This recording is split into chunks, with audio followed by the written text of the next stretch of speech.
Deactivate Facebook page. Hey everyone, welcome back to the channel. In today's video, I'll show you how to deactivate Facebook page.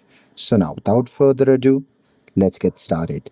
So here first thing first, open the Facebook app on your phone. And now here, once you're inside the app, just tap on the three dash icon shown in the top left corner of the screen. And now here, once you tap on it, a pop-up menu will appear. In that menu, at the top, you will see your username. And just beside your name, you will see a drop-down arrow. So just tap on it. Now here, once you tap on it, a pop-up menu will appear where you will see the list of all the pages that you have created so far. So from there, just select the page that you want to deactivate. And once you do that, you'll be switched to that particular page. Now here, once you're logged into that particular page, just tap on the three dash icon shown in the bottom right corner of the screen.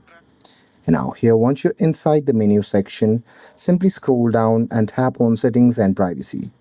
And now here, just beside settings and privacy, you will see the option labeled as settings. So just tap on it.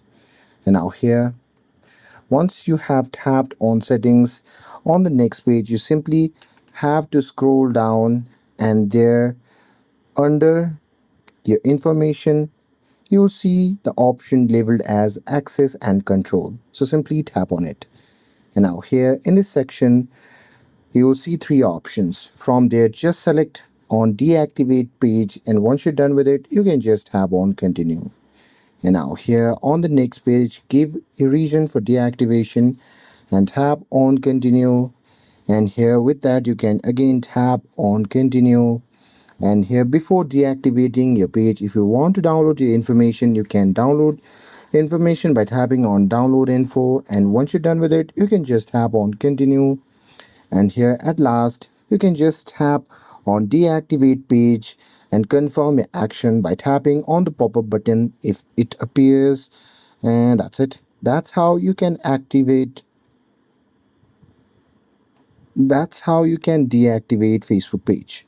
With this, if you found this video helpful, then don't forget to like, share, and subscribe to get updated for more videos. Thanks for watching, and I'll see you in the next video.